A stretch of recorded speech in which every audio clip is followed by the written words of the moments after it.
வணக்கம். இது "இங்க என்ன சொல்லுது" பாட்காஸ்ட். நான் ஸ்வர்ணா. இன்னைக்கு நான் உங்க கூட ஷேர் பண்ணிக்க போற விஷயம் என்ன அப்டின்னா, போன வாரம் ராமகிருஷ்ணன் அவங்க எழுதியிருந்த "நூலக மனிதர்கள்ன்ற" புத்தகத்த பத்தி நம்ம பேசியிருந்தோம். ஸோ அந்த அ அந்த நூலக மனிதர்கள் புக்கோட பார்ட் 2 தான் இந்த பாட்காஸ்ட். நூலக மனிதர்கள் புக்ல வந்து ராமகிருஷ்ணன் அவர் லைப்ரரியில பார்த்த வித்தியாசமான ரீடர்ஸ். அ நெறைய வித்தியாசம் இப்படிலாமா வாசகர்கள் இருப்பாங்கன்ற மாதிரியே அவரு பார்த்த மனிதர்கள பத்தி கட்டுரையா நெறைய எழுதியிருந்து, அது எல்லாம் சேர்ந்த ஒரு பதிவு தான் அந்த நூலக மனிதர்கள்.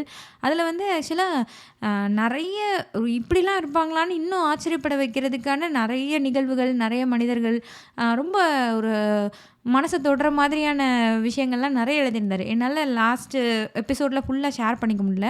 ஸோ அதோட கன்டினியூவேஷன் தான் இது. கன்டினியூவேஷன்னா அது கதை மாரி இல்ல. ஒண்ணொண்ணும் தனித்தனி நிகழ்வு தான். ஸோ இதுலயும் சில நிகழ்வுகள ஷேர் பண்ணிக்கலாம் அப்படின்றது தான் இந்த பாட்காஸ்ட்.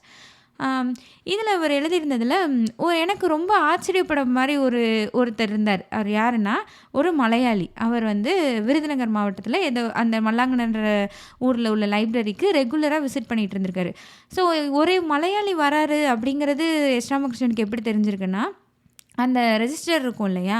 அதில ஒரே ஒரு கையெழுத்து மட்டும் மலையாளத்தில இருந்திருக்கு. அப்போ ஒரு மலையாளி வராரு. அப்போ அந்த மலையாளி என்ன படிப்பாரு? அப்படின்ற மாரி இவருக்கு ஒரு ஆர்வம் வந்திருக்கு. பார்த்தா அவர் எப்பயுமே வந்து இங்கிலீஷ்ல மட்டும் படிச்சுட்டு போயிருந்திருக்காரு. லைக் இங்கிலீஷ் பேப்பர்லாம் வரும்ல, அதெல்லாம் மட்டும் உட்காந்து ஃபுல்லா படிச்சுட்டு போறாரு. அதுதான் அவரு ரெகுலரா லைப்ரரி விசிட் இருக்கு. ஏன்னா, இங்க இருக்கிற புத்தகங்கள் எல்லாமே தமிழ் புத்தகங்கள். மலையாளத்தில எந்த புத்தகமுமே இல்ல. அவருக்கு வந்து அவர் ஊர விட்டு இங்க வந்து இருக்காரு இல்லையா? ஆனாலுமே அவருக்கு அந்த புத்தகத்தோட இருக்கிற அந்த ஒரு தொடர்பு விட்டு போயிறக்கூடாது அப்படின்றதுக்காக, அந்த படிக்கணுன்றது விட்டு போயிறக்கூடாதுன்றதுக்காக அவர் ரெகுலரா லைப்ரரிய விசிட் பண்ணிட்டு இருந்திருக்காரு. அவரோட நண்பர்களுக்கெல்லாம் இந்த மாரி படிக்கிற பழக்கம் இல்ல. அதனால இவர் மட்டும் வந்து இங்கிலீஷ் பேப்பர்ஸ மட்டும் படிச்சுட்டு போயிட்டு இருந்திருக்காரு. ஒரு நாள் அவருக்கு என்ன தோணியிருக்குன்னா, இவ்ளோ புத்தகங்களுக்கு நடுவுல இருக்கோம். ஆனா நம்மளால இந்த எந்த புத்தகத்தையுமே படிக்க முடியலையே! நமக்கு எழுத படிக்க தெரியாததுனால தானே, அதாவது தமிழ் எழுத படிக்க தெரியாததுனால தானே நம்மளால இந்த புத்தகங்கள் எல்லாம் என்னன்னே புரிஞ்சுக்க முடியல. அப்படின்னு சொல்லிட்டு இவர் லைப்ரரியன்ட்ட வந்து கேட்டிருந்திருக்காரு. எனக்கு வந்து தமிழ் படிக்க கத்துக்கணும். அதுக்கு ஏதாவது புக் இருக்கா? நான் மலையாளி. ஸோ எனக்கு தமிழ் எழுதுறதுக்கும், படிக்கிறதுக்கும் எனக்கு புரிஞ்சுக்கிறதுக்கு ஏதாவது புக் இருந்தா சொல்லுங்கன்னப்போ, அப்போ அந்த மாதிரி புக்ஸ் எதுவுமே இல்ல. அந்த லைப்ரரியில வந்து தமிழ் ஈஸியா கத்துக்கிறது எப்படி? அந்த மாரி ஒரு டைரக்ட்டா தமிழ இப்படிதாங்க படிங்க அப்படின்ற மாரி சொல்லிக் குடுக்குற மாரி ஒரு புக் எதுவுமே இல்ல. லைப்ரரியன் வந்து இந்த அகராதி எல்லாம் இருக்கும்ல, டிக்ஷனரி.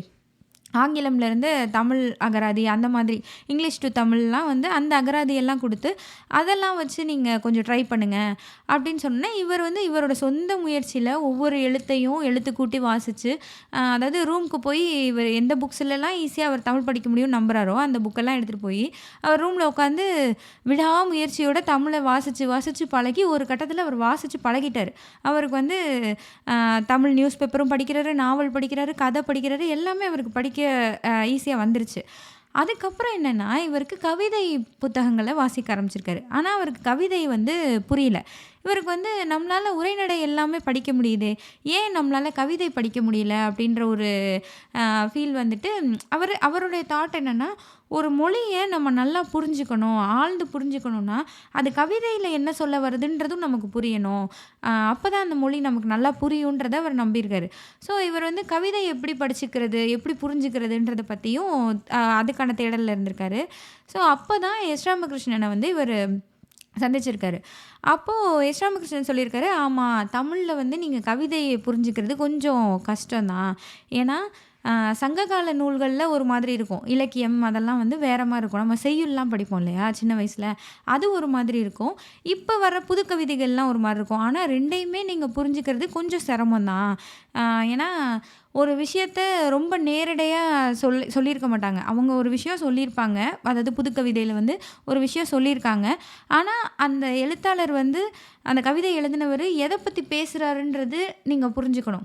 டைரக்ட்டா ஒரு ஒரு ஸ்டேட்மெண்ட் இருக்கும். ஆனா, அதுதான் அந்த கவிதை சொல்ல வர விஷயமா இருக்காது. அது வேற ஒரு இத பத்தி பேசியிருக்கலாம்.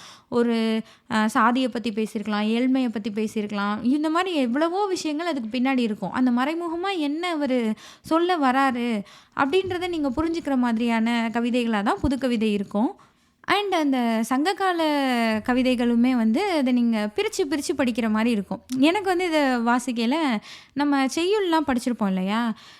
சின்ன வயசில் நம்மளுக்கு எப்பயுமே வானாகி மண்ணாகியில் ஸ்டார்ட் ஆகி எவ்வளவோ செய்யுள் நம்ம படிச்சிருப்போம் தமிழ் புத்தகத்தில். அப்போது இந்த செய்யுள் எல்லாமே நம்ம சிலபல் பிரித்து படிக்கிற மாதிரி இருக்கும். அதாவது நம்ம நார்மலாக படித்தோன்னா நமக்கு அவ்வளோவா அதோட அர்த்தங்கள்லாம் புரியாது. ஆனால் நமக்கு மனப்பாட செய்யுள்னு ஒரு பகுதி இருக்கும். சும்மா நார்மலாக ஒரு செய்யுளும் அது மனப்பாட செய்யுளாக இருக்காது. அதோட கொஷின் ஆன்சர்ஸ் மட்டும் நீங்கள் மனப்பாடம் பண்ணிவிட்டு அது உங்களுக்கு எக்ஸாமுக்கு வரும். அந்த மாதிரி பிரித்தே கொடுத்துருப்பாங்க. ஸோ இந்த மனப்பாட செய்யுள்லாம் நீங்கள் அர்த்தம் புரிஞ்சு படிச்சிங்கன்னா அது அவ்வளோ அழகாக இருக்கும் ஆக்சுவலாக. ஆனால் நம்ம மனப்பாட செய்யுள்னா அப்படியே அந்த சிலபல் பிரியாமல் தான் நீங்கள் எழுதணும். எழுதையில் வந்து அது எக்ஸாமில் எழுதையில் வந்து நம்ம அப்படியே தான் எழுதணும். அவங்க வந்து இங்கே 2 வார்த்தை அங்கே 4 வார்த்தைன்னு ஃபஸ்ட் லைனில் 2 வார்த்தையும் செகண்ட் லைனில் 4 வார்த்தையும் ஒரு லைக் ஃபஸ்ட் லைனில் 2 எழுத்தும் செகண்ட் லைனில் ஒரு 4 எழுத்தும் வர மாதிரி ஒரு வார்த்தையை பிரிச்சிருக்காங்கன்னா நம்மளும் அப்படி தான் எக்ஸாமில் எழுதணும். ஆனால் அதை புரிஞ்சுக்கிறதுன்னு இருக்கு இல்லையா? அது புரிஞ்சுக்கிட்டோன்னா அவ்வளோ நல்லாயிருக்கும். எனக்கு இது எப்படி தெரிஞ்சது அப்படின்னா, எனக்கு ஒரு சார் இருந்தாங்க, முருகன் அவர் பேர். அவர் வந்து ஒவ்வொரு செய்யுளையுமே அது மனப்பாட செயலாக இருக்கட்டும், மனப்பாடம் பண்ண வேண்டாத செயலாக இருக்கட்டும், அதெல்லாம் அவருக்கு கவலை கிடையாது. எல்லாத்தையுமே அவர் அந்த மாதிரி சிலபல் பிரித்து பிரித்து பிரித்து வாசிக்க சொல்லி கொடுப்பாரு. இந்த மாதிரி தான் இதை வாசிக்கணும். நீ எழுதலை மனப்பாடம் பண்ணி நீ என்னமோ எழுதிக்கோ. ஆனால் நீ இப்படி பிரித்து படித்தாதான் அதோட பொருள் உனக்கு புரியும். அதில் என்ன சொல்ல வராங்கன்னு உனக்கு புரியும்னு அவ்வளோ அழகாக எக்ஸ்பிளைன் பண்ணுவார். எனக்கு மேகவிடு தூதுன்றதை பற்றி ஒரு செய்யுள் இருக்கும். அதாவது தலைவி வந்து தலைவனுக்கு மேகத்தை தூது விடுச்சு. இந்த மாதிரி தலைவன் தலைவி அந்த செய்யுள்லாம் நமக்கு நிறைய வந்திருக்கும். ஸோ தலைவி வந்து நான் ரொம்ப ஃபீல் பண்ணுறேன் உன்னை நினச்சி அப்படிங்கிறத தலைவனுக்கு சொல்கிறதுக்கு மேகத்தை வந்து தூதா போ சொல்கிற மாதிரி ஒரு கவிதை இருக்கும். இன் ஜென்ரல் அது வந்து ஒரு மனப்பாட கவிதையே கிடையாது, லைக் மனப்பாட செய்யுளே கிடையாது. ஆனாலுமே அவர் அவ்வளோ எஃபர்ட் எடுத்து அதை அவ்வளோ அழகாக எனக்கு சொல்லி கொடுத்தாரு. எனக்கு இன்னமும் அது அவ்வளோ அந்த அவர் சொல்லி கொடுத்த விஷயங்கள் அவ்வளோ மைண்டில் ரொம்ப நல்லாயிருக்கு. நம்ம வந்து அதெல்லாம் நமக்கு படித்தா புரியாது அப்படின்னு பண்ண சிலப்பதிகாரம் எடுத்துக்கோங்க, அல்லது எதை எடுத்தாலுமே நமக்கு வந்து இது படித்தா நமக்கு புரியாது, இது பழசு முன்னாடி எழுதுனது நமக்கு புரியாதுன்னு நம்ம நினைக்கிறோம் இல்லையா? ஆனால் நம்ம ஒரு எஃபர்ட் எடுத்து அதை புரிஞ்சுக்க ட்ரை பண்ணி படித்தோன்னா அவ்வளோ அழகாக அது புரியும். ஒரு வியப்பாக இருக்கும். இப்படிலாம் எழுதியிருக்காங்களா அந்த காலத்தில் அப்படின்ற மாதிரி நமக்கு இருக்கும். எனக்கு வந்து அவர் மேகவிடு தூது கொடுத்த எக்ஸாம்பிள் வந்து என்னென்னா, ஒரு டி ராஜேந்தரோட ஒரு பாட்டு. அது என்னென்னா, வைகை கரை காற்றே நில்லு வஞ்சிதனை பார்த்தால் சொல்லு, மன்னன் மனம் வாடுதென்று மங்கைதனை தேடுதென்று, காற்றே பூங்காற்றே என் கண்மணி அவளை கண்டால் நீயும் காதோரம் போய் சொல்லு. இந்த பாட்டு நம்ம எல்லாருமே கேட்டிருப்போம். இதுதான் மேகவிடு தூதுன்றது அவர் சொன்னார். இவர் வந்து இப்போ காற்றை வந்து ஒரு தூதை அனுப்புகிறார்ல, அந்த மாதிரி தான் இந்த செய்யுளில் தலைவி வந்து மேகத்தை தூதை அனுப்புகிறாங்க. இந்த பாட்டை எழுதுனது டி ராஜேந்தர் நிறைய நல்ல பாடல்கள் எழுதியிருக்காரு அப்படின்றதெல்லாம் எனக்கு அவர் சொல்லியிருந்தார். எனக்கு அந்த செய்யுளை விட அந்த கிளாஸ் இருக்கு இல்லையா, அது இன்னமும் என் கண்ணு முன்னாடி அப்படியே இருக்குது. 11th ஸ்டாண்டர்ட் அது. 11th ஸ்டாண்டர்டில் அவர் எடுத்த அந்த கிளாஸும் அந்த 30 மினிட்ஸ் அந்த தமிழ் கிளாஸ் என்னால் மறக்கவே முடியாது. அவ்வளோ அழகாக சொல்லி கொடுத்துருந்துருக்காரு. ஸோ இந்த செய்யுளோட வேறுபாடு சொல்கிறதுக்காக எனக்கு இது ஞாபகம் வந்தது, அதனால் சொன்னேன். அண்ட் இன்னொரு விஷயம் என்னென்னா, இது வந்து நான் அந்த இடத்துல இருந்தேன், நான் அந்த கிளாஸில் இருந்தேன். அந்த 30 நிமிஷம் கிளாஸில் அவர் சொல்லிக் கொடுத்த விஷயங்கள், பிரித்து படிக்க சொல்லிக் கொடுத்த விஷயங்கள் எல்லாம் என் மைண்டில் இருக்குன்றது வேறு. எங்கள் அம்மாவுக்கு அவங்களோட டீச்சர் சொன்னதை எங்கள் அம்மா எனக்கு சொல்லியிருக்காங்க. அது என்னென்னா, தேரா மன்னா செப்புவது உடையேன் எல்லரு சிறப்பி இமையவர் வியப்ப புல்லரு புண்கன்னு சொல்லி எங்கள் அம்மா அதை பெருசாக சொல்லுவாங்க. அது என்னென்னா, சிலப்பதிகாரம் இருக்கு இல்லையா, அதில் வந்து கண்ணகி அந்த அரசர்கிட்ட போய் நியாயம் கேட்குறது.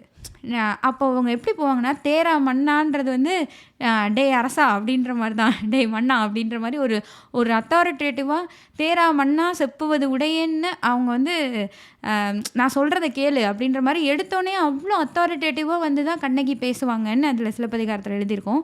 அதை வந்து அவங்களோட டீச்சர், எங்கள் அம்மாவோட டீச்சர் வந்து இப்படி தான் சொல்லுவாங்களாம். அவங்க ஒரு நாடகமாகவே அதை நடித்து காட்டுவாங்க. லைக் அந்த டீச்சர் அந்த கிளாஸ்ல இந்த செய்யுள் எடுக்கையில, அவங்க கண்ணகியாவே தெரிஞ்சாங்க எனக்குன்னு எங்க அம்மா எனக்கு சொல்லியிருக்காங்க. எனக்கு அதுவும் என் மைண்ட்ல இருந்துட்டே இருக்கும். இதுக்காகவே நான் சிலப்பதிகாரம் புக் வாங்கி, அதில எனக்கு வேற எதுவுமே தெரியாது. வேற எதுவும் எனக்கு புரியல. நான் தேடி பிடிச்சு இந்த சிலப்பதிகாரம் புக்க வாங்கி, அதில வந்து அந்த தேரா மன்னாவ மட்டும் எடுத்து படிச்சுலாம் அவ்வளோ எனக்கு எக்ஸைட்டடா இருந்தது. அதாவது அந்த நீங்க பிரிச்சு பிரிச்சு படிச்சா அவ்வளோ அழகா புரியும். நான் வாங்கின புக்கு வந்து அந்த அதோட எக்ஸ்ப்ளனேஷன் போட்டு இருக்கும் இல்லையா? அதோட சேர்த்து இருக்க புக் தான். எனக்கு வந்து அத ரீட் பண்ணையில அவ்ளோ ஹேப்பியா இருந்தது. ஸோ ஒரு டீச்சர் ஒரு ஒரு மொழி மீது ஆர்வம் கொண்டு வரதுக்கு வந்து அந்த அந்த ஆசிரியர் வந்து எவ்ளோ ஒரு இம்பேக்ட்ஃபுல்லா இருப்பாங்க அப்படின்றது எனக்கு தோணுச்சு. ஏன்னா, நீங்க வந்து ஒரு ஒரு மொழிய வந்து மத்ததெல்லாம் எனக்கு தெரியல. எல்லாமே அப்படிதான் இருக்கும். நீங்க ஃபிசிக்ஸு, கெமிஸ்ட்ரி எதுவா இருந்தாலுமே அந்த சப்ஜெக்ட் மேல இன்ட்ரெஸ்ட் வரதுக்கு அந்த டீச்சர் ஒரு ரீசனா இருப்பாங்க. மெயினா அந்த மொழி மீது உங்களுக்கு ஆர்வம் வரணும் அப்படின்னா, அந்த டீச்சர் வந்து அதில பெர்ஃபெக்ட்டா அவங்க அதுக்குள்ள அந்த ஆர்வத்த தூண்டுற மாரி நடத்தணும். அதுக்கு அவங்களுக்கு ஆர்வம் இருக்கணும். ஸோ நீங்க வந்து வெறும் இது ஒரு மனப்பாட செய்யுள். இத நீ இப்படியே எழுதினேன்னா உனக்கு 10 மார்க்கு. இது இப்படிதான், இது இப்படிதான்னு வர்றத விட, அவங்க வந்து உங்களுக்கு அந்த லாங்குவேஜ் மேல ஒரு இன்ட்ரெஸ்ட்ட கொண்டு வரணும்னு தான் நான் சொல்லுவேன். அப்பதான் அவங்களுக்கு காலத்துக்கும் அது இருக்கும். இல்லன்னா அவங்க 12த் ஸ்டாண்டர்ட் மனப்பாட செய்யுளோட அது முடிஞ்சு போயிரும். அப்படிதான் எனக்கு எப்பயுமே ஃபீல் ஆகும். ஸோ இதில மெயினா எஸ். ராமகிருஷ்ணன் என்ன சொல்லியிருந்தாரு அப்படின்னா, ஷேக்ஸ்பியரோட இதெல்லாம் இருக்கும்ல, அதெல்லாமும் நமக்கு அந்த போயம்லாம் இருக்கும்ல, அதெல்லாமும் நமக்கு புரியாது. நீங்க டைரக்ட்டா அத படிச்சா நெறைய நமக்கு புரியவே புரியாது. ஸோ அதுக்கான அ சப்ளிமெண்ட்ஸ்லாம் நெறைய வந்திருக்கும். நீங்க வந்து அத ஒரு கதையாவோ, அல்லது அவர் என்ன சொல்ல வராருன்றத தெளிவா நார்மலான லாங்குவேஜ்ல எழுதியிருக்கதோ, அந்த மாரி நெறைய இருக்கு. இதே மாதிரி அது வந்து ரொம்ப இன்ட்ரெஸ்டிங்காவும் இருக்கும். ஷேக்ஸ்பியரோட கதைகள் அல்லது அவருடைய அந்த அந்த ப்ளே தானே சொல்லுவாங்க அது. ப்ளே மாதிரி இருக்கும் இல்லையா?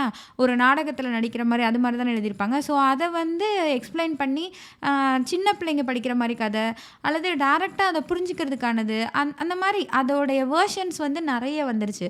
இது மாதிரி நம்மளுடைய சங்ககால நூல்களுக்கெல்லாம் இருந்துச்சுன்னா ரொம்ப நல்லாயிருக்கும் அப்படின்றதெல்லாம் எஸ். ராமகிருஷ்ணன் சொல்லியிருப்பாரு. ஸோ கம்மிங் பேக் இந்த மலையாளி அவர பத்தி சொல்லிட்டுருந்தேன் இல்லையா? அவர்ட்ட வந்து எஸ். ராமகிருஷ்ணன் சொல்லியிருக்காரு. நீங்க வந்து பாரதியார படிங்க. பாரதியார படிச்சீங்கன்னா, உங்களுக்கு அந்த புதுக்கவிதை வந்து புரிய ஆரம்பிக்கும். அவர்ட்ட இருந்து நீங்க ஸ்டார்ட் பண்ணுங்கன்னு சொல்லியிருந்திருக்காரு. அவரும் வந்து சரின்னு அத விடாமுயற்சி பண்ணி, அந்த கவிதைய எப்படியாவது புரிஞ்சுக்கணும்னு நெறைய கவிதை நூல்கள் எடுத்து எடுத்து படிச்சு, ஒரு நாள் எஸ். ராமகிருஷ்ணன்ட்ட வந்து ஒரு சின்ன பேப்பர் குடுத்துருக்காரு. "இத நீங்க படிச்சுட்டு சொல்லுங்க" அப்படின்னு சொல்லிட்டு. பார்த்தா அவர் ஒரு கவிதை எழுதியிருந்திருக்காரு தமிழ்ல. எஸ். ராமகிருஷ்ணனுக்கு அவ்ளோ சந்தோஷமா இருந்ததாம். ஒரு மனுஷன், அந்த மொழியே தெரியாத மனுஷன், புக்கு நடுவுல உட்காந்துருக்கோம். இவ்ளோ புத்தகங்கள் இருந்தும் நம்மளால வாசிக்க தெரியலையே அப்படின்ற ஒரு ஃபீல்ல, ஒரு கில்ட்டுல அத மொழிய புரிஞ்சுக்கிட்டு, அதில உரைநடை படிச்சு, அதுக்கப்புறம் கவிதைக்கு வந்து, கவிதைய புரிஞ்சுக்கிட்டு, தானே ஒரு தத்தி தத்தி ஒரு கவிதை எழுதியிருக்கிறதுன்றது எவ்வளோ பெரிய விஷயம். அவருக்கு அவ்ளோ மகிழ்ச்சியா இருந்ததுன்னு சொல்லியிருந்தாரு. நம்ம ஒரு ஒரு விஷயத்த கத்துக்கிறதுக்கு இவ்ளோ எஃபோர்ட் போடுறோமா? அப்படின்றது எனக்கு நம்மளும் அப்படிலாம் எந்த விஷயத்தையுமே கத்துக்கிறதுக்கு இவ்ளோ எஃபோர்ட் நம்ம போடுறதே இல்லையே! அப்படின்ற மாரி தான் எனக்கு இருந்தது. ஸோ ரொம்ப ரொம்ப அழகான விஷயமா எனக்கு இது பட்டுச்சு. அப்புறம் இன்னொரு விஷயம் என்ன எழுதியிருந்தாருன்னா, ஒரு பையன் அவன் வந்து எப்பயுமே லைப்ரரியில வந்து ஒரு ஓரமா உட்காந்து படிச்சுட்டு இருந்திருக்கான். அவன் வந்து படிக்கிறப்போ அந்த பையனோட மாமா வந்து லைப்ரரிக்குள்ளேயே வந்து அடிச்சு அந்த பையன இழுத்துட்டு போறாரு ஒவ்வொரு தடவையுமே. இது அடிக்கடி நடக்கிற சம்பவமா இருக்கு. ஒரு நாள் வந்து லைப்ரரியன் எல்லாரும் சேர்ந்து அந்த மாரி அடிச்சு இழுத்துட்டு போற அவரோட மாமாட்ட வந்து, "இந்த மாரிலாம் பண்ணக்கூடாது. என்ன பண்ணிட்டு இருக்கீங்க? வந்து படிக்கிற பையன இப்படி இழுத்துட்டு இழுத்துட்டு போறீங்கன்னோனே, இவனுக்கு வந்து யாருமே இல்ல. வீட்ல எல்லாரும் அனாதை ஆயிட்டான். யாரும் இல்ல. ஸோ நான் இங்க கூட்டிட்டு வந்து என் வேலைய பார்க்கறதுக்காக இவன வச்சிருக்கேன். இவன் வந்து அந்த வேலைய விட்டுட்டு வந்து இங்க உட்காந்துக்கிறான். இவனுக்கு என்ன இவன் எதுக்கு இப்ப படிக்கணும்? இவனுக்கு ஒண்ணுமே இல்ல இவனுக்கு. லைஃப்ல ஒண்ணுமே இல்ல. நானே பாவம் பார்த்து வச்சிருக்கேன். இவன் ஏன் படிக்கணும்? அப்படின்ற மாரி அவரு கண்டபடி சண்டை போட்டுட்டே இருந்திருக்காரு. உடனே அங்க இருந்த எல்லாருக்கும் என்ன இந்த ஆளு இப்படி இருக்காருன்னு சொல்லிட்டு இவர லைப்ரரிக்குள்ளேயே விடக்கூடாது அப்படின்ற அளவுக்கு எல்லாருக்குமே கோவம் வந்திருக்கு. ஆனா அப்படி பண்ண முடியாதுன்றனால இந்த பையனுக்கு வந்து தனியா ஒரு பிளேஸ் அரேஞ்ச் பண்ணி, "நீ கீழ உட்காந்து படிக்கிறனால தானே நீ இந்த மாரி உன்னைய சொல்றாங்க. நீ மாடியில இருக்க ஃப்ளோர்ல வந்து உட்காந்து படிச்சுக்கோ. அங்க படிச்சுட்டுரு. அவரு வந்தாருன்னா, உன்னைய தேடிட்டு கீழ தேடிட்டு போயிருவாரு." அப்படின்ற மாரி இந்த பையனுக்கு கொஞ்சம் சேஃப்கார்ட் பண்ணி குடுத்துட்டு இருந்திருக்காங்க. ஆக்சுவலி என்னன்னா, அவரோட அந்த பையனோட மாமா வந்து ஒரு ஐஸ் ஃபேக்ட்ரி வச்சுட்டு இருந்திருக்காரு. ஸோ, அதுல அந்த ஐஸ் ஃபேக்ட்ரியில நடுவுல ஐஸ்கிரீம் எல்லாம் அந்த குச்சி ஐஸ் அதெல்லாம் இருக்கும் இல்லையா? அத ஒவ்வொரு டப்பாலயா ஃபில் பண்ணி அந்தந்த ஏரியாவுக்கு அவங்கவங்க போனோனே, இந்த பையனுக்கு கொஞ்சம் ஃப்ரீ டைம் இருந்திருக்கு. அந்த ஃப்ரீ டைம்ல இவன் வந்து புக்கு படிக்கிறத இந்த லைப்ரரியில வந்து புக்கு படிக்கிறத வாடிக்கையா வச்சிருந்திருக்கான். ஆனா, அவனோட மாமாவுக்கு அது புடிக்கல. "நீ ஏன் ஒன்னத்துக்கும் இல்லாதவன், நீ ஏன் படிக்கணும்?" அப்படிங்கிற ஒரு எண்ணம். ஸோ, அவன் மறுபடியும் அந்த மாரி தனியா ஒரு இடம்லாம் அரேஞ்ச் பண்ணி அவன படிக்க வச்சுமே, அவங்க மாமா வந்துட்டாரு. வந்து அடிச்சு இழுத்துட்டு போக தான் இது பண்றாரு. அப்போ அவர் வந்து இந்த மாரி அவருக்கு அந்த பையனுக்கு சப்போர்ட் பண்ண எல்லார் கூடயும் சண்டை போட்டுருக்காரு. அவங்க எல்லாரும், "ஏங்க அந்த பையன் படிக்க தானங்க செய்றான். அதில என்னங்க உங்களுக்கு பிரச்சனைன்னு?" கேட்குறப்போ, "இவன் படிச்சு என்ன பண்ண போறான்? இப்ப எதுக்காக இவன் படிக்கணும்? இவன் ஏன் படிக்கணும்? என்னதான் இதில கத்துக்க போறான்?" அப்படின்ற ஒரு கொஸ்டின தான் இவரு எல்லார்ட்டயுமே கேட்டிருக்காரு. இந்த கேள்வி வந்து இது எஸ். ராமகிருஷ்ணன் தான் எழுதியிருந்தாரு. இந்த கேள்வி வந்து அ படிப்புன்னு இல்ல. இந்த மாரி புத்தகங்கள் படிக்கிறவங்கன்னு இல்ல. இந்த மாரி கலை சம்மந்தமா எது கத்துக்கிட்டு இருந்தாலுமே, ஏதோ ஒண்ணுல ஆர்வமாகி நீங்க வரையிறதோ, இசையோ எத நீங்க கத்துக்கிட்டாலுமே, கலை ஆர்வம் இருக்க ஒருத்தவங்கட்ட, "இத நீ இப்ப கத்துக்கிட்டு என்ன ஆக போதுன்ற?" கேள்வி வந்து எல்லாருமே கேட்கறது தான். இதுக்கு ஆக்சுவலி பதில் கிடையாது. நம்ம ஒரு விஷயத்த கத்துக்கிறது வந்து எப்பயுமே நம்ம ப்ரொஃபஷனோட சேர்த்து சேர்த்து பார்த்தே நம்ம பழகிட்டோம். அப்படிதான் நம்ம வளர்ந்துருக்கோம். நான் அத தப்பும் சொல்ல மாட்டேன். ஏன்னா, நம்மளுடைய பேரண்ட்ஸ்லாம் படிக்காதவங்க. அப்போ படிச்சு இவங்க வராங்க. நம்ம பிள்ளைங்க படிச்சு ஒரு நல்ல வேலைக்கு போய், நல்ல நிலைமைக்கு வந்துரணும். நல்லா சம்பாதிச்சு நல்ல நிலைமைக்கு வந்துரணும். இப்படின்ற ஒரு இதோடயே தான் நமக்கு அந்த படிப்ப குடுத்தாங்க. அப்போ நம்ம என்ன பண்ணோம்னா, ஓகே இது படிச்சோம்னா, இது நமக்கு கிடைக்கும். இந்த இந்த மாதிரி படிச்சோம்னா, இந்த இந்த வேலைக்கு நம்ம போலாம். இப்படியே நம்ம வளர்ந்துட்டோம் இல்லையா? அப்போ நம்ம அந்த ஆர்ட்டு, லிட்ரேச்சர் அந்த சைட்லாம் நம்ம போவே மாட்டோம். ஏன்னா, அதில நமக்கு இன்ஜினியரிங் படிச்சா வேலை கிடைக்குது. வேலை கிடைச்சு நம்ம சம்பாதிக்கலாம் அப்படின்ற ஒரு ரூட் நமக்கு தெரியுது. ஆனா, ஒரு ஆர்ட்டோ, லிட்ரேச்சரோ படிச்சா நமக்கு என்ன சம்பாத்தியம் கிடைக்கும் அப்படின்றது நமக்கு தெரியல. அதனால நம்ம அதுக்குள்ள போகல. இத நான் எந்த விதத்திலயும் தப்புன்னு சொல்ல வரல. ஏன்னா, நம்ம பேரண்ட்ஸ் படிக்கல. அப்ப நம்மள படிக்க வைக்கிறாங்கன்ற பட்சத்தில நம்ம நல்லா வரணும். அதுக்காக ஒரு வியூவா இருந்தது. ஆனா, நம்ம அடுத்த தலைமுறை இருக்காங்க இல்லையா? நம்ம ஓரளவுக்கு வந்துட்டோம்ல. ஓரளவுக்கு படிச்சுட்டோம். ஓரளவுக்கு ஒரு வேலைக்கு வந்துட்டோம். ஓரளவுக்கு சம்பாதிச்சுட்டோம். அப்போ நம்ம அடுத்த தலைமுறையாவது இதெல்லாம் என்கரேஜ் பண்ற மாரி நம்ம இருக்கணும்னு எனக்கு தோணுச்சு. நீங்க வந்து ஏன் படிக்கணும்? படிச்சா நீ வந்து ஒரு ஒரு மியூசிக் எதையோ ஒண்ணு படிக்கிறேன்னா, உனக்கு அதுதான் ப்ரொஃபஷனா? அந்த ப்ரொஃபஷன் எப்படி இருக்குன்னு பாரு. அது நல்லா இருந்தா மட்டும் நீ மியூசிக் படி. இந்த மாரிலாம் நம்ம எந்த காலத்துலயும் சொல்லிறக்கூடாது அப்படின்ற மாரி எனக்கு ரொம்ப ஃபீல் ஆச்சு. ஏன்னா, அவங்க கத்துக்கிறதுன்றது வேற, நீங்க ஒரு வேலைக்கு போய் சம்பாதிக்கிறதுன்றது வேற.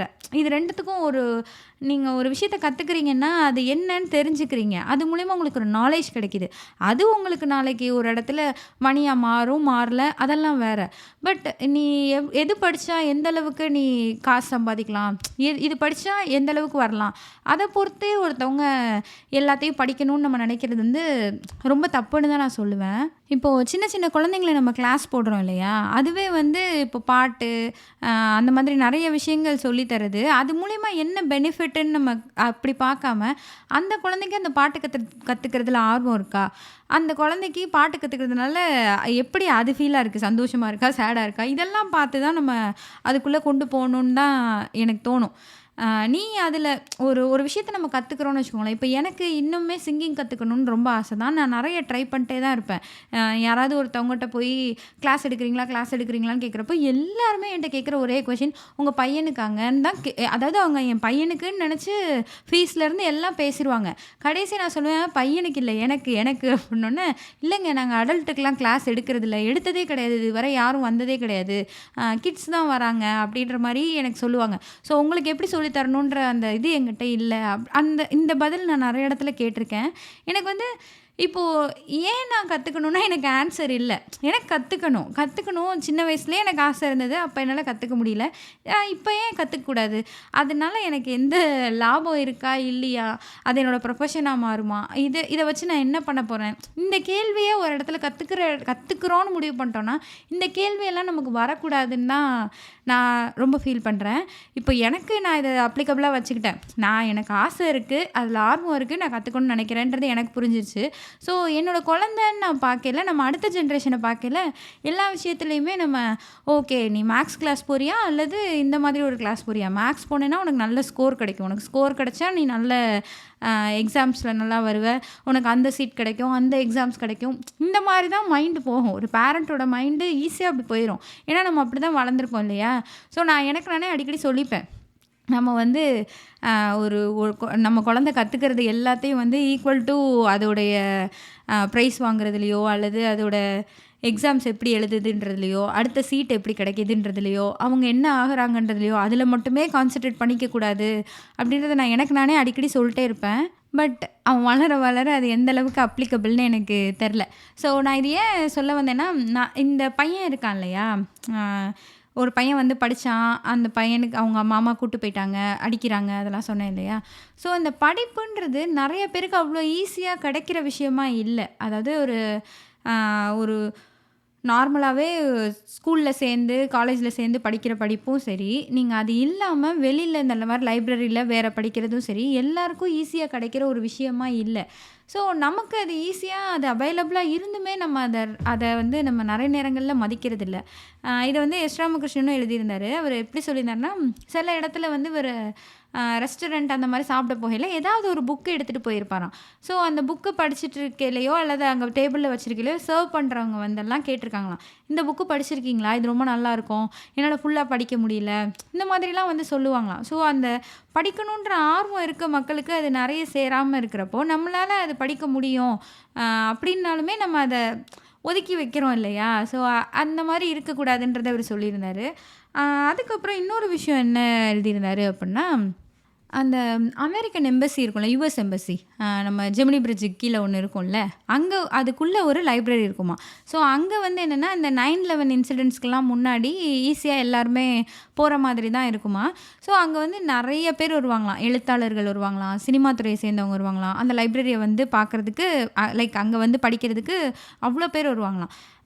ரொம்ப அமைதியாக இருக்குமா, அவ்வளோ படிக்கிறதுக்கான செட்டப்லாம் ரொம்ப நல்லா இருக்குமா. அதே மாதிரி புத்தகங்கள் ஒவ்வொன்றுமே அவ்வளோ அழகாக தூசி தட்டி ஒரு மாதிரி குப்பையாலாம் இருக்காதான், நீட்டாக இருக்குமா.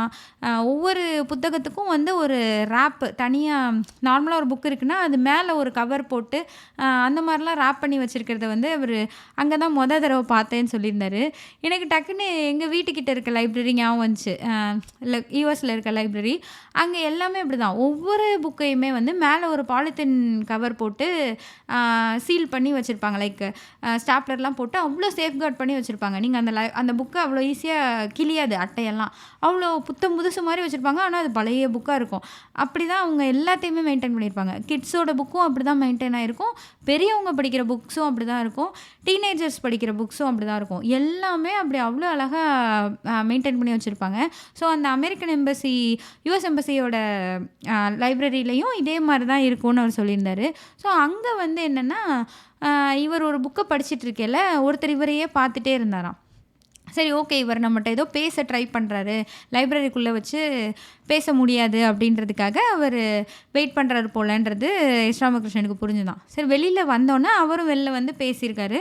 அதாவது இவர் படிச்சுட்டு இருந்த புத்தகம் அவருக்கு ரொம்ப ஃபேவரேட்டாம். ஸோ அதை பற்றி பேசியிருக்காரு. அதில் வந்து ஒரு சார்லின்னு ஒரு நாயோட கேரக்டர்லாம் வருமா. ஸோ அவரும் அவருடைய நாய்க்கு அந்த பேர் வச்சுருந்துருக்காரு. அந்த புத்தகத்தில் வர கேரக்டர் வந்து ஒவ்வொரு இடத்துக்காக ட்ராவல் பண்ணுமா அந்த டாகை கூட்டிகிட்டு. ஸோ இவரும் வந்து அதே மாதிரி ட்ராவல் பண்ணலாம் ட்ரை பண்ணியிருக்காரு. சென்னையிலேருந்து பாண்டிச்சேரி வர அந்த டாகை கூட்டிகிட்டு போயிட்டு வந்திருக்காரு. அந்த மாதிரி அந்த புத்தகத்தில் இருக்க எல்லாத்தையும் அவர் செஞ்சு முயற்சி பண்ணி பார்க்கணும், அதோட ஃபீல் எப்படி இருக்குன்னு பார்க்கணும் அப்படின்றதெல்லாம் அவர் ரொம்ப அதை எக்ஸ்பெரிமெண்ட் பண்ணி பார்த்துட்டு இருந்திருக்காரு. அந்தளவுக்கு அவருக்கு அந்த புத்தகம் பிடிக்குமா. இப்படி இவர் பேசிகிட்டு இருக்கல, நீங்கள் என் வீட்டுக்கு வாங்கலேன் அப்படின்னு சொல்லி அவர் எஸ் ராமகிருஷ்ணனை இன்வைட் பண்ணியிருக்காரு. சரின்னு அவர் வீட்டுக்கு இவர் போயிருந்தாராம். போனால் அவ்வளோ புக்ஸாம், அவ்வளோ புத்தகங்களுக்கு நடுவில் ஒரு மனுஷன் எப்படி இருக்கார், ஒரு லைப்ரரிக்குள்ளே வாழ்ந்துட்டுருக்காருன்ற மாதிரி அவருடைய வீடு இருந்ததான். அவருடைய மனைவி வந்து ஒரு 6 வருடங்களுக்கு முன்னாடி இறந்துட்டாங்க, நான் மட்டும்தான் இருக்கேன், புக்ஸ் தான் எனக்கு எல்லாமே அப்படின்ற மாதிரி அவர் சொல்லியிருந்திருக்காரு. இதில என்னன்னா, அவங்க மனைவி தான் இவருக்கு நெறைய புத்தகங்கள அறிமுகப்படுத்தி வச்சாங்களாம். நெறைய ஆத்தர்ஸ, நெறைய புத்தகங்கள அவங்க மனைவி படிச்சுட்டு தான், "நீங்க இத படிங்க, நீங்க இத படிங்கன்னு" ஒவ்வொன்னா சொல்லியிருக்காங்க. ஸோ இவருக்கும் இவரோட மனைவிக்கும் ஒரு ஹேபிட் இருந்திருக்கு. அதாவது என்னன்னா, ஒவ்வொரு ஆனிவர்சரிக்கும் அவங்க மனைவி வந்து அந்த வருஷத்தில அவங்க படிச்ச ரொம்ப அவங்க லைக் பண்ண ஒரு புக்க இவருக்கு கிஃப்ட்டா குடுப்பாங்க. அதே மாரி இவருமே இவருக்கு பிடிச்ச ஒரு புத்தகத்த அவங்களுக்கு கிஃப்ட்டா குடுப்பாங்க. இத அவங்க பல வருஷமா பண்ணிட்டே இருந்திருக்காங்க. அவங்க மனைவி இறந்ததுக்கு அப்புறமா, அந்த 6 வருடமும் வந்த ஆனிவர்சரிக்கு இவரு என்ன பண்ணியிருக்காருன்னா, இவருக்கு அந்த வருஷத்துல அவருக்கு அவர் படிச்சு ரொம்ப பிடிச்சிருந்த ஒரு புக்க, அதே மாதிரி கடையில போய் வாங்கி, கிஃப்ட் ராப் பண்ணி, அவங்க மனைவிக்காக அந்த வீட்ல வச்சுட்டே வந்துட்டே இருந்திருக்காரு. அந்த ஒரு டெஸ்க்ல வந்து அ ஆக்சுவலி ஒரு ஒரு டெஸ்க்ல வந்து ஒரு சைட் ஃபுல்லா அவங்க மனைவி இவங்களுக்கு குடுத்த புக்கும், இவர் அவங்க மனைவிக்கு குடுத்த புக்கும் அடுக்கி வச்சிருந்திருக்காரு. இதுல ஒரு 6 புத்தகம் மட்டும் கிஃப்ட் ராப்பே பிரிக்காம, அப்படியே அந்த ராப்ப கூட பிரிக்காம அவங்க மனைவிக்காக அவரு வச்சுட்டே வந்துட்டு இருந்திருக்காரு. ஸோ ஒரு ஒரு புத்தகத்தின் மூலியமா அவரு இறந்த தன்னோட மனைவியோட ஒரு ஒரு கனெக்ட்ல இருக்காரு, இருக்க விரும்புறாருன்றதெல்லாம் ரொம்ப எனக்கு ஸோ இப்படிலாம் இருப்பாங்களா? அப்படின்ற மாரி இருந்தது. ஒருத்தர் லைஃப்லயும் இந்த மாரி ஒரு விஷயம் இருக்கும் இல்லையா? நான் இத பண்றேன் அப்படின்னா, மத்தவங்களுக்கு அது வேடிக்கையா தெரியலாம், ஆச்சரியமா தெரியலாம். ஆனா, அவங்களுக்கு வந்து அது ஒரு கனெக்ட். அது தான் லைஃப்ல அவங்க பண்ண வேண்டிய ஒரு விஷயமா, அது ரொம்ப முக்கியமான விஷயமா நெனைப்பாங்க. இந்த மாரி எல்லாருக்குமே இருக்கும். ஸோ, இதுவுமே எனக்கு ரொம்ப பிடிச்சிருந்தது. இதே போல இன்னும் நெறைய நிகழ்வுகள் இவர் எழுதியிருந்தாரு. அதே மாதிரி இந்த புக்ஸ் எல்லாம் வந்து காசு குடுத்து வாங்கி படிக்கணும். நீங்க அந்த மாரி பைரேட்டடா லைக் நீங்க திருட்டுத்தனமா டவுன்லோட் பண்ணி படிக்கிறது, இதெல்லாம் பண்ணக்கூடாது அப்படின்றத எழுதியிருந்தாரு. இணையம் மூலியமாவும் நீங்க காசு பே பண்ணி வாங்கிக்க முடியுன்ற பட்சத்தில, அவங்களுக்கு அந்த எழுத்தாளருக்கும், அத அத பப்ளிஷ் பண்ணவங்களுக்கும் ஒரு உதவியா இருக்கும். அதெல்லாம் வந்து லைக் அவங்களுக்கு சேர வேண்டியது அது உதவி இல்ல. அவங்களுக்கு சேர வேண்டிய ஒரு விஷயம் அது. அவங்களோட உரிமைய நீங்க அந்த மாரி திருடுற மாரி இருக்கு இதெல்லாம் அப்படின்றதையும் அவர் எழுதியிருந்தாரு. எனக்கு வந்து என்னன்னா, நான் எஸ். ராமகிருஷ்ணனோட புக்ஸ வந்து சில இது அப்படிதான் படிச்சிருக்கேன். ஏன்னா எனக்கு இங்கே கிடைக்கல. யுஎஸ்ல வந்து தேசாந்திரி, அதுக்கப்புறம் இன்னும் தேசாந்திரி, அப்புறம் நாமத்துக்குமாரோட அணிலாடும் முன்றில், இந்த மாரி ஒரு சில புத்தகங்கள் வந்து என்ட்ட இல்ல. நான் அங்கேருந்து கொண்டு வரல. ஆனா இங்கே படிக்கணும்னு ஆசைப்பட்டேன். ஈஸியா எனக்கு அவைலபிளா இருந்தது. கிண்டல்ல கூட இல்ல. கிண்டல்ல தான் ஃபர்ஸ்ட்டு தேடி பார்த்தேன். கிண்டல்ல இல்ல. அங்கனாலும் நம்ம காசு குடுத்து வாங்கிக்கலாம். அதுலயும் இல்லாத பட்சத்தில நான் நெட்ல தேடி டவுன்லோட் பண்ணி படிச்சிருக்கேன். இப்படி இது வந்து ரொம்ப காலத்துக்கு முன்னாடி நான் படிச்சிருந்தப்போ, போன வருஷமோ என்னமோ சென்னையில வெள்ளம் வந்தது இல்லையா? அப்போ எஸ். ராமகிருஷ்ணனோட அவருடைய அந்த புத்தகங்கள்லாம் அடுக்கி வச்சிருந்த இடத்துல ரொம்ப வெள்ளம் வந்து அது ரொம்ப நெறைய லாஸ் ஆயிருச்சு. லட்சக்கணக்கில லாஸுன்றத போட்டிருந்தாங்க. எனக்கு ரொம்ப கஷ்டமா இருந்தது. நம்ம தேசாந்திரியே காசு குடுக்காம தானே வாங்கி படிச்சோம். நம்ம அதுக்கு காசு குடுக்கலையே! நம்ம இதுக்கு ஏதாவது ஒரு டொனேஷனோ, ஏதோ ஃபண்ட் ரைஸோ இது பண்ணாங்கன்னா, நம்ம கண்டிப்பா குடுக்கணும். அப்படிலாம் நான் நெனச்சிருந்தேன். ஆனா, எழுத்தாளர்கள் அப்படியா? மக்கள்ட்ட வந்து என்னோடது லாஸ் ஆயிருச்சு, நீ காசு குடுன்னு கேட்குற மக்களா இருக்க மாட்றாங்க. ஸோ, நான் அந்த ஃபண்ட் ரைஸ பார்க்கவே இல்ல. இப்போ நான் என்ன பண்றேன்னா, இங்கேயே கொஞ்சம் அந்த பொங்கல் விழா, தீபாவளி அந்த மாரி விழாலாம் வரப்போ, சில பேரு புக்ஸ் விக்கிறாங்க. ஆக்சுவலி அங்கேருந்து ஏதாவது ஆனா இங்க எது சேல் ஆகும்? எந்த தமிழ் புத்தகங்கள மக்கள் விரும்பி படிப்பாங்க? எது சேல் ஆகும்? எது யாருக்கு பிடிக்கும்? எது அதிக சேல் ஆகுன்றது இங்க கொஞ்சம் அந்த விக்கிறவங்களுக்கே தெரியலன்னு சொன்னாங்க. அதனால ரேண்டமா கொஞ்சம் புக்ஸ் எடுத்துட்டு வந்து, எந்த அளவுக்கு சேல் ஆகுதுன்றத பார்த்துட்டு, அடுத்த வருஷம் வேற புக்ஸ் எடுத்துட்டு வரோம். எது சேல் ஆகுதோ அத பொறுத்து எடுத்துட்டு வரோன்ற மாரி என்ட்ட ஒருத்தர் சொல்லியிருந்தாரு. அதில நான் சில புக்ஸ்லாம் வாங்குனேன். எனக்கு வந்து என்னன்னா, அதெல்லாம் நான் படிக்கவே இல்ல. இன்ன வரையும் நான் அத படிக்கல. ஆனா வந்து எத்தன புக்க நம்ம வந்து இந்த மாரி திருட்டுத்தனமா படிச்சுட்டோம். அதனால நம்ம வாங்குவோம் அப்படின்லாம் ஒரு எண்ணத்துலலாம் வாங்கியிருக்கேன். ஸோ இது எல்லாருக்குமே அவைலபிளா இந்த மாரி வெளிநாடுகள்ல இருக்கவங்களுக்கும் அவைலபிளா புக்ஸ் எல்லாம் வர ஆரம்பிச்சது அப்படின்னா, இன்னுமே நல்லாயிருக்கும். இன்னுமே ஈஸியா இருக்கும் அவங்க படிக்கிறதுக்கும். இங்க கொஞ்சம் நீங்க தமிழ் புக்ஸ் எல்லாம் கிடைக்கிறது லைப்ரரீஸ்லலாம் கிடைக்காது. சில புக்ஸ் நான் அந்த பொன்னியின் செல்வன் மாதிரியான புக்ஸ் எல்லாம் நீங்க ரெக்வெஸ்ட் போட்டு வாங்கிடலாம். ரொம்ப ஃபேமஸான புக்ஸ் இல்லையா? அதனால நீங்க ரெக்வெஸ்ட் போட்டு அவன் வேற லைப்ரரியில எங்கேயோ இருந்தா கூட அத எடுத்துட்டு வந்து குடுத்துருவான்.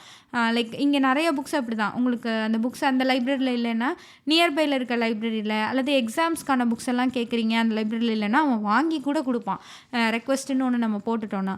ஸோ அந்த மாதிரிலாம் இங்க இருக்கும். ஆனா தமிழ் புத்தகங்கள் கிடைக்கிறது கொஞ்சம் அரிதா தான் இருக்கு இன்னுமே. அதுவும் நான் என்ன சொல்வேன்னா, குழந்தைகளுக்கான புக்ஸ் எல்லாம் வந்து ரொம்பவே கம்மியா இருக்க மாரி தான் எனக்கு ஃபீல் ஆகும். ஏன்னா, இங்க இருக்கிற பசங்க தமிழ் பெருசா வாசிக்க கத்துட்டு இருந்திருக்க மாட்டாங்க. தமிழ் பள்ளியெல்லாம் போனோம்னா, ஓரளவுக்கு எழுத்துக்கூட்டி வாசிக்க ட்ரை பண்ணுவாங்க. ஆனாலுமே அந்த புக்ஸ் வந்து அந்த தமிழ் பள்ளிகள்ல சில லைப்ரரிஸ்லாம் வச்சிருக்காங்க. சில புக்ஸ் எல்லாம் இருக்கே தவிர, இன் ஜென்ரலா நம்ம தமிழ் புக்ஸ் இங்க பர்ச்சேஸ் பண்ணணும்னாலே கொஞ்சம் சிரமமா தான் இருக்கும்.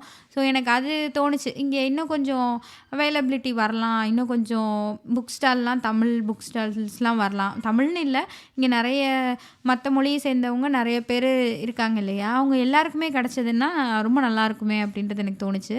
ஸோ இந்த மாரி நெறைய விஷயங்கள் இருந்தது. கண்டிப்பா உங்களுக்கு டைம் கிடைச்சதுன்னா, நீங்க இந்த புக்க படிக்கணும்னு தான் நான் சொல்லுவேன். நூலக மனிதர்கள்ன்றது அவருடைய வெப்சைட்லயே இருக்கு. நீங்க காசு குடுத்து கூட வாங்க வேணாம். அவருடைய சைட்லயே நடுவுல அந்த சைட்ல அந்த ஸ்க்ரால் இருக்கும்ல, நெறைய விஷயங்கள் பத்தி இருக்கும்ல. கட்டுரை, கதை, கவிதை அது மாரி நெறைய இருக்கும்ல. அதில வந்து நூலக மனிதர்கள்னே இருக்கும் இது. ஸோ அதில போய் பார்த்தீங்கன்னா, அந்த 32 கட்டுரையுமே உங்களுக்கு அதில இருக்கும். ஸோ கண்டிப்பா இத ரீட் பண்ணி பாருங்க. இந்த எபிசோடு எப்படி இருந்ததுன்ற உங்களுடைய கருத்துக்கள எனக்கு Instagramல டிஎம் பண்ணுங்க. அண்ட் இந்த எபிசோட்ல கமெண்ட் பண்ணுங்க. இங்க என்ன சொல்லுது பாட்காஸ்ட்ட ரேட்டிங் குடுங்க, ஃபாலோ பண்ணுங்க. பிடிச்சிருந்தா உங்க ஃப்ரெண்ட்ஸ்க்கும் ஷேர் பண்ணுங்க. நன்றி, வணக்கம்.